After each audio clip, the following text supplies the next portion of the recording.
오늘 읽을 말씀은 다니엘 7장에서부터 9장까지 함께 합니다. 이게 다니엘서에 헷갈리지 말아야 할 부분이 뭐냐면, 다니엘서의 1장에서부터 6장까지가 어떤 시간적인 배열로 어떤 사건을 중심으로 해서 이 스토리가 끝났습니다. 끝나고 다시 7장에서부터 12장까지는 이제 다니엘이 하나님으로부터 받았던 어떤 예언, 특히 어떤 꿈이나 또 어떤 묵시, 이 부분을 이제 나열하는 것입니다. 4가지 묵시 정도가 진행이 되는데 7장에서 12장까지 그 받았던 묵시를 푸는데 벨사살 왕으로 다시 돌아갑니다. 7장에 가면 벨사살, 이게 이제 어제 봤던 다니엘서 5장의 부분으로 돌아가는 부분이에요. 이때 처음 받았던 하나님의 이제 묵시를 성경 다니엘서에 기록을 하고 있는 것입니다. 늘상 말씀드리지만 다니엘은 아주 유능한 인재였지요. 젊었고 지혜자였고 또 굉장히 똑똑했고 가르쳐주면 가르쳐준 대로 아주 똑똑한 젊은 소년이었습니다. 바벨론의 사람들이 그를 포로로 끌려와서 교육을 시켰고 자기네 사람으로 교육을 시키고 바벨론화된 사람으로 시키려고 했지만 그는 하나님만을 의지하고 그의 목숨을 하나님 앞에 내어줄지언정 그들하고 타협하지 않았던 그런 인생을 살았다라고 우리가 1장에서부터 6장까지 말씀을 드렸습니다.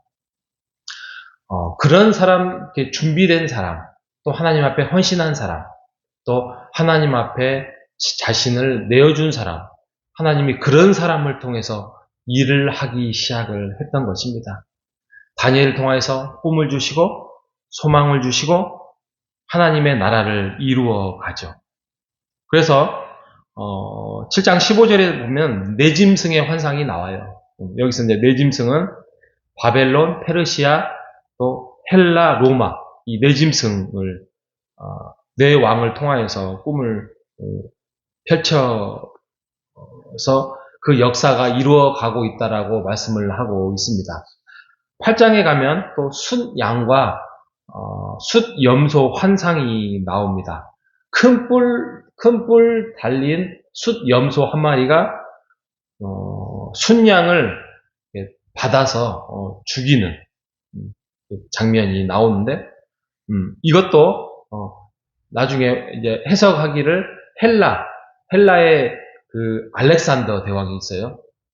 헬라가 일어나서 메대와 그 페르시아 바사를 밀어내는 그런 환상을 보게 됩니다. 이것이 이제 가브리엘 천사가 나와서 그 환상을 통해서 위로해주는 장면이 나오고요. 9장에 가면 다니엘이 이제 그런 환상 속에서 하나님과 함께하는 굉장히 나이가 든 이제 노인이 된 다니엘이죠. 그때의 9장 2절에 보면 이렇게 시작을 합니다. 통치 원년에 다니엘이 책을 통해 어떤 책을 봤어요.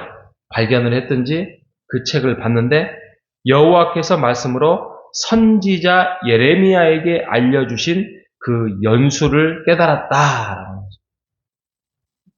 그때로 말하면 하나님의 말씀은 성경이라는 게 없었기 때문에 그렇게 되진 않았지만 예레미야의 말씀이 두루마기로 이렇게 기록된 그것을 지금 다니엘이 그걸 보고 우리나라가 바벨론 페르시아에 끌려와서 이제 70년 동안 마치고 돌아갈 것이다 라는 것을 깨닫게 되죠. 이때 부푼 꿈과 깨달음이 다시 다니엘에게 찾아왔습니다. 그때의 다니엘이 했던 어떤 액션들이 9장 3절에서부터 나옵니다. 본인이 마지막 사명을 깨닫기 시작합니다. 하나님이 주신 그 꿈, 하나님이 보여주신 그 비전, 그 자기가 할 수 있는 최선의 그런 액션을 취했던 게 뭐냐면 기도합니다. 회개합니다. 그리고 하나님의 말씀을 따라서 그가 다시 한번 하나님께 기도하고 아뢰인데 기도하고 아뢰고 끝내지는 않았을 겁니다. 하나님 앞에서 또 백성들 앞에서 그것을 가르치고 인도합니다. 그래서 9장은 이제 다니엘의 기도예요. 기도. 하나님, 우리가 지난날 포로로 끌려왔던 것은 우리가 잘못한 그런 하나님 앞에 패역된 행동들, 잘못된 것들을 하나님께 회개하오니 우리에게 긍휼하심과 용서하심으로 하나님 이끌어 주십시오. 우리가 악을 떠나기를 원합니다. 그러면서 쭉 기도문을 하고 있는 것이 9장의 말씀입니다. 그리고 그렇게 보여주었던 환상을 다시 한번 가브리엘의 천사가 보여주는 것입니다. 7장에서도 9장까지 쭉 환상을 보고 우리가 꿈을 꿉니다. 우리도 하나님 꿈 속에서 나타나 주십시오. 하나님 우리에게 알려주십시오. 하나님 우리가 미래를 좀 알 수 있도록 하나님 그래서 우리가 준비할 수 있도록 인도해 주십시오. 좋지요. 그렇게 미래를 알 수 있는 꿈을 하나님께서 우리에게 보여주시고 우리를 알게 해주시고 또 우리를 깨닫게 해주셔서 우리가 미래를 준비할 수 있다면 얼마나 좋겠습니까? 하지만 우리는 그 시대의 다니엘이 될 수 없습니다. 아님 그거보다 더 놀라운 하나님의 역사의 사명자로 살 수 있습니다. 왜냐하면 오늘 읽었던 9장의 2절의 말씀처럼 다니엘이 하나님의 말씀을 발견하고 깨닫기 시작할 때부터 그가 다시 한번 새로운 비전과 새로운 꿈을 펼쳐나가기 시작했다는 것입니다. 그것이 바로 예레미야의 말씀이고 오늘날 우리가 지금 접해 있는 하나님의 말씀이었다는 것입니다. 여러분, 하나님의 말씀만이 우리에게 꿈을 줄 수 있습니다.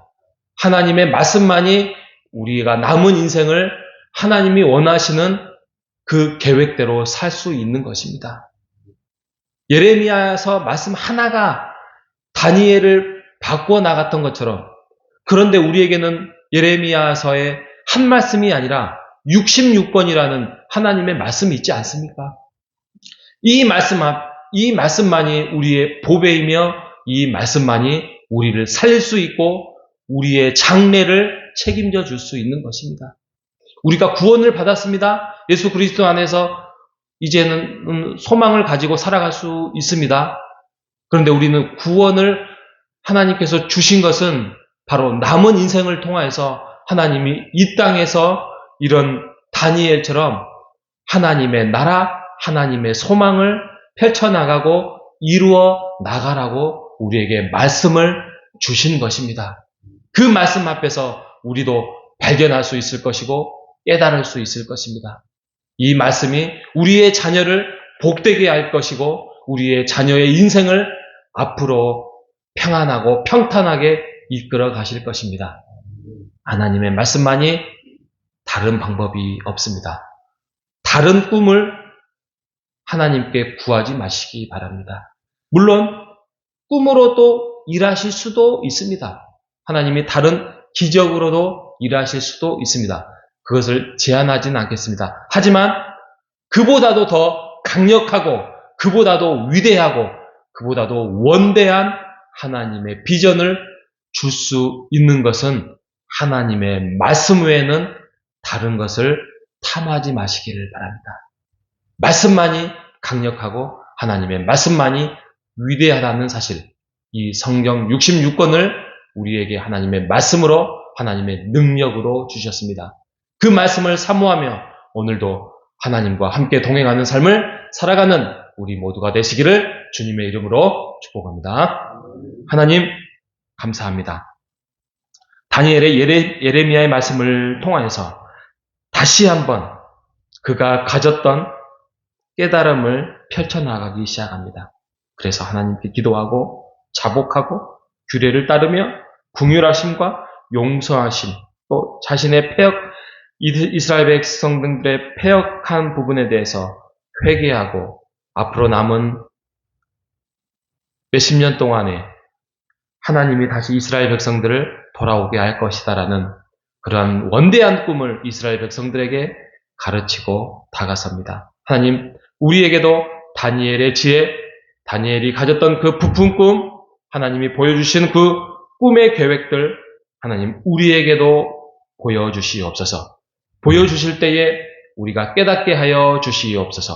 그것은 오직 주의 말씀이 본질이 되고 그 말씀으로 우리가 아름다운 이 교회를 하나님 세워나갈 수 있도록 우리에게 사명을 주시고 인도함을 허락하여 주시옵소서. 하나님, 오늘 하루도 하나님이 보여주시는 그 사명과 말씀 앞에서 순종케 하여 주시기를 간절히 바라오며 살아계신 예수님의 이름으로 기도합니다.